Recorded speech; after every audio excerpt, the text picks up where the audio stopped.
boa tarde, boa noite para você aí que não está ao vivo, né, conosco. Você que resolveu ver essa aula à tarde ou à noite, ou você é um morceguinho, né, e quer ver essa aula de madrugada, muito bem-vindo e muito bem-vindo, né? Muito bom estar com você, né? É bom estar com você. Não sei, esqueci da música. Enfim, na aula passada, turminha, nós estávamos falando da Marselhesa, né? Ouvimos o hino da França, aquele hino, né? Bonito, né? Aquele hino lindo, né? De declaração de amor, aquele hino, né? De paz, de amor, né? Aquele hino de guerra, sangue. bem cristão, né? É um hino meio, sei lá, assim, morte, meio agressivo. Né? Meio muito cristão, né? Enfim, tá aí, né? Faltou eu só falar essa última, né? Comentar com vocês sobre essa última estrofe, né? Última estrofe do hino, que eu gosto muito dessa parte aqui, ó. A partir daqui, ó, somos todos soldados para vos combater, né? Os tiranos, contra os tiranos, contra a tirania, contra quem quer o retorno do absolutismo.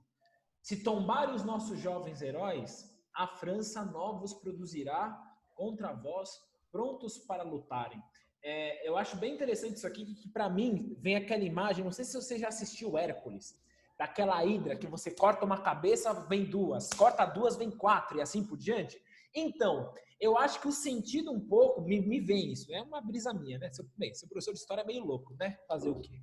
Tem probleminhas. Mas então, me vem isso na cabeça, sabe? Ó, se tombarem os nossos jovens heróis, a França novos produzirá contra vós, prontos para lutarem.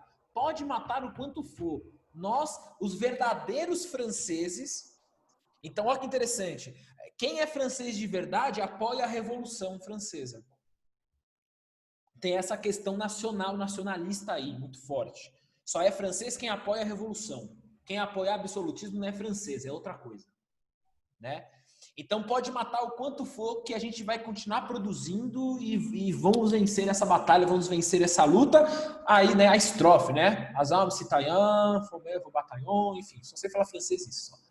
Seguindo, então tá. Bem, com a saída do rei, o rei foi preso. A gente vai ver o que vai acontecer com o rei. O rei foi preso, então é proclamada a República. Perceba aí que o título, eu coloquei República, entre parênteses, Jacobina.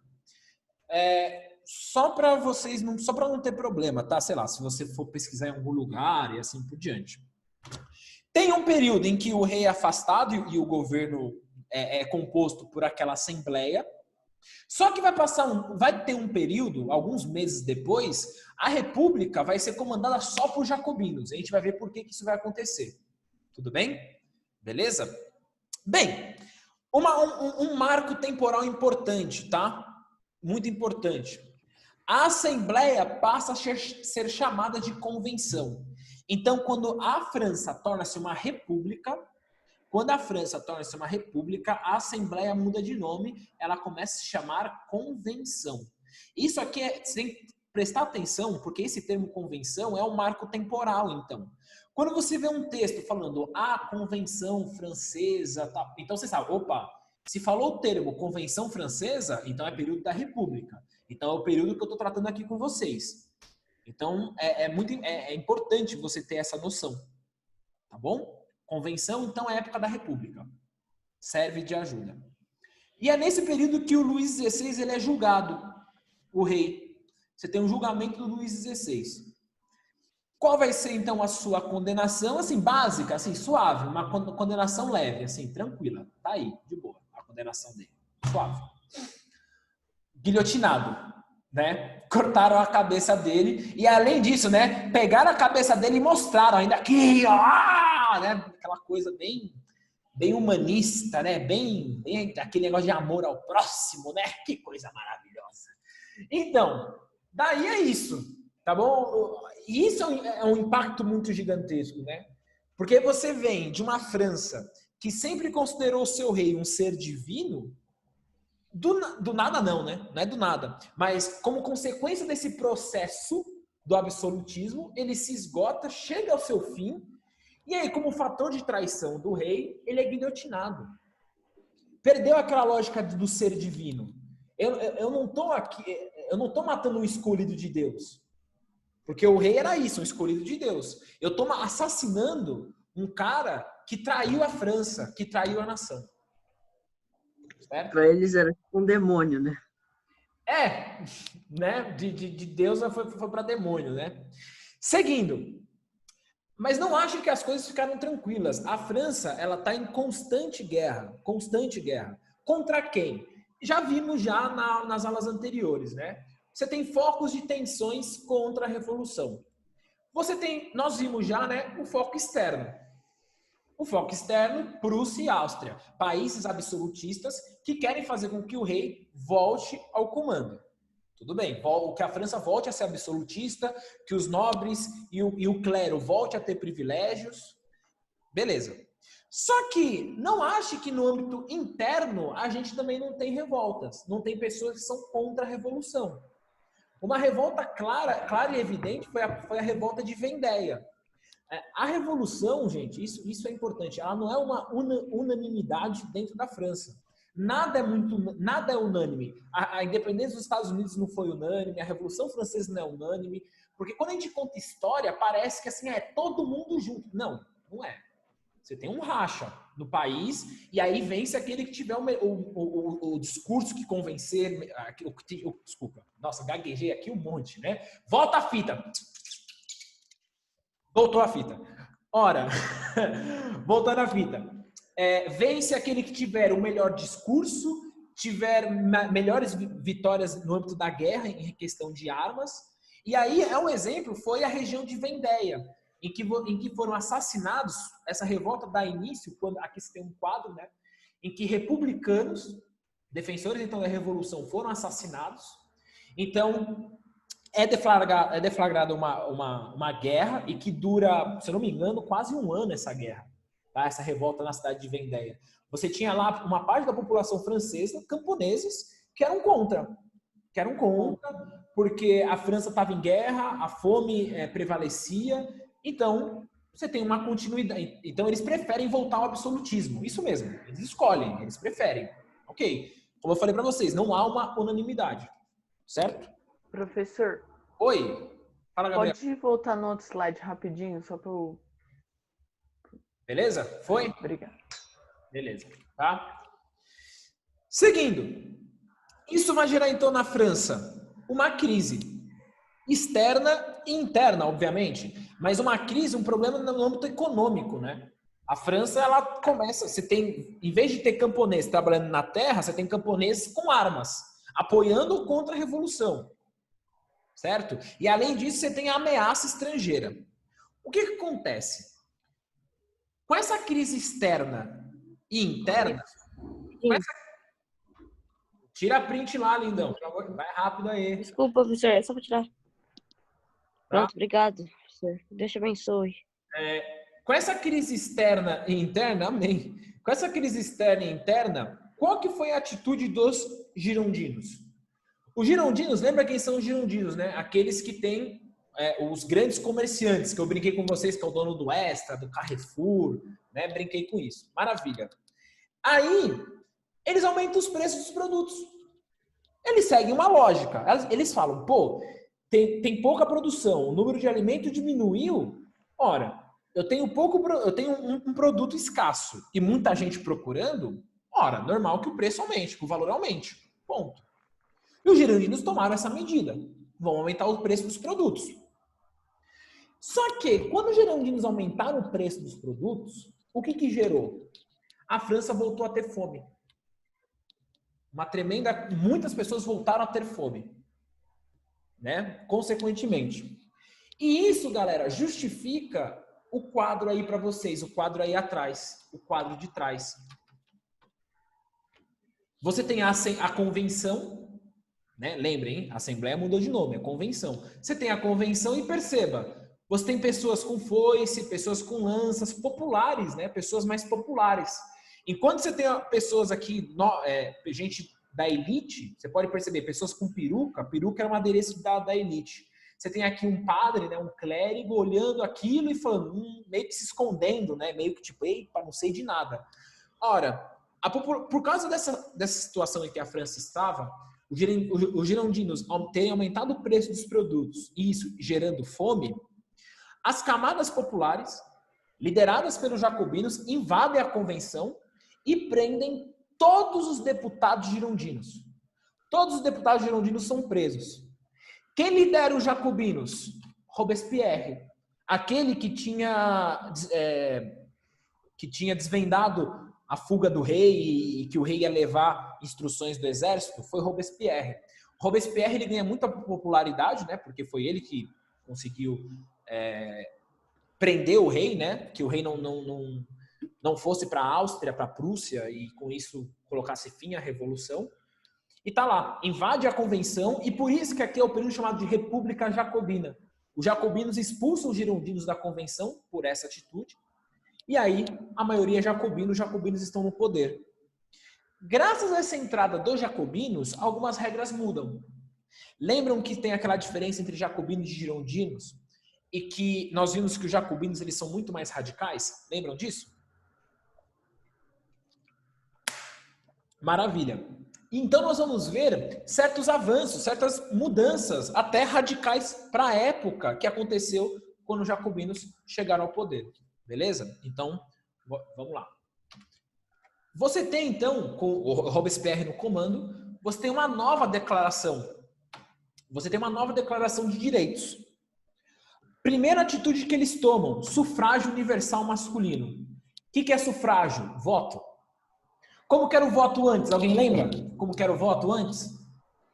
Por renda. Era Censitário. Isso, muito bem, Dexter e mais gente aí que falou também. O voto é censitário, o voto era por renda, né? Agora não. O voto vai ser universal, então, independentemente da renda, todo mundo vota.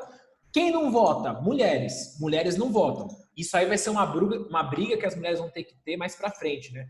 Todo o século XIX você vai ter isso, né? Essa luta das mulheres por direito a votar, beleza? Direito ao trabalho e educação gratuita.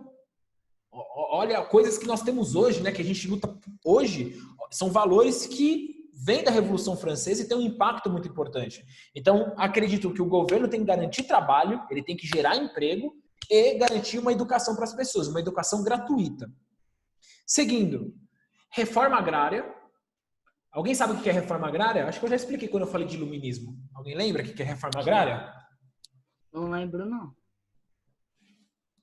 Alguém? Pode falar no chat se quiser, colocar aqui no bate-papo que eu vejo. Não? Se você não sabe, então, escreva aí, anota em algum lugar. Reforma agrária é distribuição de terra. Quando eu divido terra. Quando eu tenho uma terra que ela não está sendo utilizada. Quando você tem uma terra em que a pessoa ela tem dívidas com o governo, e não o IPTU, né? Não paga IPTU, o governo pode pegar aquela terra para ele e ele pode distribuir para as pessoas. Reforma agrária. Tá? Então, distribuição de terra. Nesse período aqui, você tem a nobreza e o clero cheio de terra, né? A maior concentração de terra está na mão desse setor, e eles começam, então, o governo pega essa terra e começa a distribuir para as famílias. Fim da escravidão nas colônias, e aí eu vou falar do Haiti na próxima aula, é fundamental aqui. Tá? O Haiti que é colônia francesa, os haitianos falam francês, tá?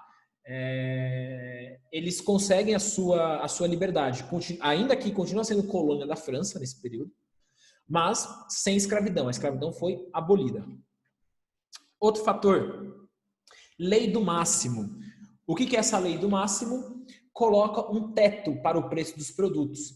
Lembra que os girondinos aumentavam os preços, ficaram aumentando os preços e aí as pessoas não tinham condições de comprar comida?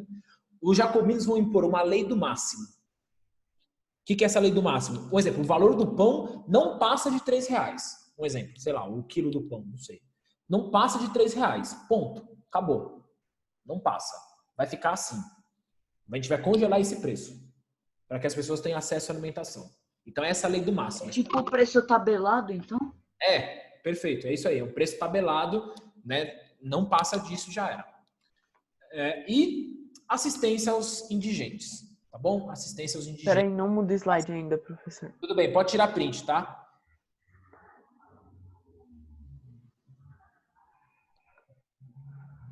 Boa, Marco. Marco, eu acabo...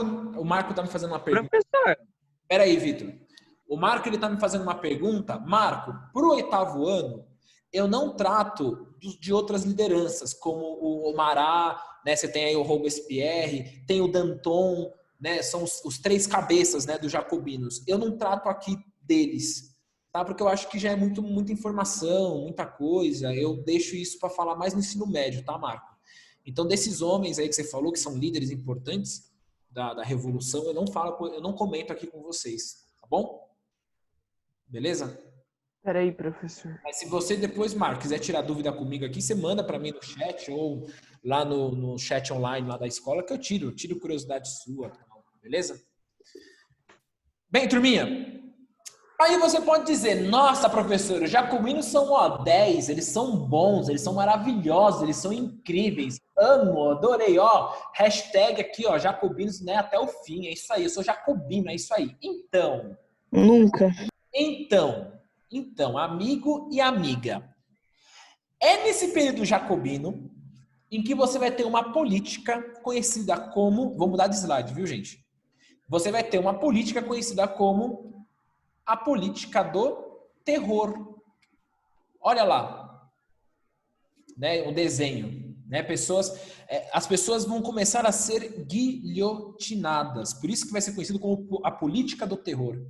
Os jacobinos, aí você fala, professor, ai meu Deus, professor, e agora, professor? O jacobino é do bem ou do mal, professor? Me ajuda. Aí então, quer que eu te ajude? Para de pensar assim, ô cabeção e cabeçuda. Para de pensar em perfeição no mundo da Disney. Não é Disney aqui, não é Rei Leão. Entendeu? Já era. O Simba era pra ter morrido no deserto. Entendeu? Mas no desenho ele vai lá e vive. Vê o Timão e o Pumba. Mas por que eles guilhotinavam as pessoas? Boa, é isso que eu vou mostrar para vocês. Só que é fundamental. Se você tava na sua cabeça, jacobino é bom, girondino é mal, cuidado. Cuidado com essa questão de bem e mal quando a gente fala de política. Certo? Você está aqui tratando de seres humanos. Seres humanos que têm a sua lógica, a sua ideia de poder e a sua ideia daquilo que é o ideal. Nem todo mundo concorda. Olha o que os jacobinos irão fazer. Eles vão criar um comitê de salvação pública. O que é esse comitê? Esse comitê é como se fosse um tribunal. Um tribunal em que, percebam, olha o detalhe que eu vou colocar, qualquer pessoa suspeita de oposição ao governo será presa. Peraí, suspeita? Tem provas? Não, é suspeita. Mas eu já vi isso em algum lugar, velho. Onde eu vi isso? Que a pessoa prendia a pessoa suspeita. Que governo fazia isso, gente? Prender pessoas suspeitas, sem prova. Império Romano. Não precisa. Fala, Dexter. Quem, tipo, apoiava os girondinos? Não. Essas pessoas... Era antigamente na França, por causa que o rei podia prender todo mundo. Exato, na época do absolutismo. Olha a contradição aqui dos jacobinos. Os jacobinos, eles lutam contra o absolutismo. Certo? Só que aqui, eles estão tendo uma prática da época do absolutismo, prender pessoas suspeitas. E outra, suspeitas de oposição ao governo. Peraí, eu não posso criticar os jacobinos? Eu não posso fazer crítica ao governo jacobino? Não. Robespierre fala, não, vocês não vão criticar. Porque, olha a mudança. Em vez de eu ter uma revolução, de uma pegada, a revolução é nossa, é do povo, Robespierre mudou, falou, a revolução é minha. A revolução é minha. Então, quem for contra mim, o meu governo, será presa. E ponto. Então é tipo uma... Isso daqui. Sim. Sim. Isso aí mesmo. Né? Eu não vou usar esse termo, esse conceito de ditadura para esse período, porque é um termo que vai surgir depois. Historicamente, eu como historiador, é errado utilizar. Mas como eu estou aqui com vocês de uma maneira didática, como se fosse uma ditadura. Tá? Seguindo. Então, girondinos e contra-revolucionários são alvos de Robespierre. Atenção, olha que interessante. Os girondinos, eles não são contra a revolução. Ser contra a revolução, qual que é a lógica, o ideal da Revolução Francesa no início? Eu ser contra a revolução significa eu querer o retorno do absolutismo. Girondinos não queriam o retorno do absolutismo. Então, assim, o Robespierre, ele não persegue só quem quer o retorno do absolutismo, que são os contra-revolucionários. Ele também persegue os girondinos. Que eles apoiam a revolução. Eles apoiam o seguinte, ó, a gente não quer absolutismo. No entanto, nós temos críticas a Robespierre. E o Robespierre fala, não.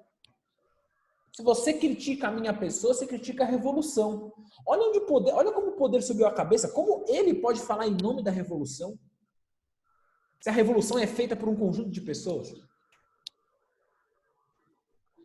Né? Quais serão... Esses são as pessoas perseguidas e o porquê ele perseguiu.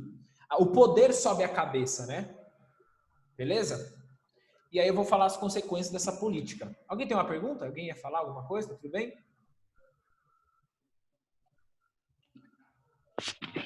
Até a pessoa pensar se gostava dos jacobinos já perdeu o coco na guilhotina. Ela tinha que nascer gostando, né? Ela fala, gosto, amo. Quais as consequências? Professor, Fala. você colocar essa imagem e usar quase toda hora o poder subir a cabeça é a palavra-chave dessa imagem. Cabeça né? O poder subiu a cabeça, exatamente, né? Na verdade, desceu, né? Desceu. Nossa, que maldoso. Vamos ver o sanguinário aqui hoje, hein? Cadê? Eu tenho uma pergunta aqui no nosso bate-papo aqui. Deixa eu ver. Quem é Robespierre? Tudo bem, Júlia, sua linda. Robespierre é o líder dos jacobinos, tá? É o líder de tudo. É quem está planejando essa política do terror, o Robespierre. Beleza? Quais serão as consequências? Professor, peraí. Você não disse que era esse Robespierre mais dois caras? Calma. Então, é que o Marco fez uma pergunta para mim sobre outros integrantes da Revolução. Que eu não trato aqui com vocês, que senão o negócio fica muito aprofundado e vocês não precisam disso para o 8º ano. O Robespierre é a grande liderança. Foi o Nicolas, acho que perguntou para mim, né? O Robespierre Foi eu. Tá, ele é a grande liderança. Não à toa que essas duas outras pessoas que eu citei, o Robespierre vai matar uma delas. Ele vai condenar uma dessas pessoas, um dos amigos deles. E é isso que eu vou mostrar aqui para vocês. O Robespierre, né? Foi até bom a sua pergunta. Ele executa seus partidários. Ele começa a executar as pessoas próximas a ele. A desconfiança é tão grande que ele começa não só a executar girondinos... É a ganância do poder. Ele se acha que é a revolução só ele, mas não. Exato. Várias pessoas. Exato. Qual que é o problema dessa estratégia? Né? Qual que é o problema dessa estratégia? Ele fica isolado, né? Peraí, professor, não muda de slide, que eu tô copiando. Você tem o principal líder, então ele fica isolado, o principal líder ele fica isolado, e quando ele fica isolado no poder, quem vai protegê-lo? Quem vai defender? Ele ficou isolado. Consequências. Os girondinos conseguem arranjar forças para prender Robespierre. Olha que interessante isso, né? Olha como a falta de uma articulação política menos autoritária, o que gera? Um isolamento. Robespierre ficou isolado no poder, deu forças para os girondinos de maneira ilegal, né? O Robespierre perseguiu os girondinos. Os girondinos conseguiram ter forças e prenderam Robespierre. O nome desse processo em que os girondinos prendem Robespierre é conhecido como a reação termidoriana, tá? Essa reação dos girondinos. Os girondinos, então, eles vão voltar ao poder? Vão voltar ao poder. Girondinos voltarão ao poder. Certo? Nessa reação termidoriana, girondinos voltam ao poder. Fora jacobinos, direta já. Boa, Marco. Tá? Beleza? E aqui você... Peraí, professor. De boa. Tá? E aí, então, você tem a retirada dos jacobinos do poder e o início de um novo período. Um novo período da França, conhecido como o governo girondino. Tá? O governo girondino, conhecido como diretório. Calma aí, tô tirando foto. Tá bom, beleza, eu espero. Só tenho mais uma imagem para mostrar só para vocês. Pronto, tirei. Aqui você tem a imagem, um quadro, né, do Robespierre, sendo ele tá para ele não fugir, né? Você tem soldados para que Robespierre não fuja, porque ele vai ser guilhotinado, ele vai ser executado. Ah, tava na cara, né? É. Gosta de uma Tá guilhotina, na né? cara. O cara, ó, guilhotina todo mundo. Robespierre faz o quê? É aquele negócio, sabe? Chega o Girondino, né? O Girondino chega pra mãe e fala, né?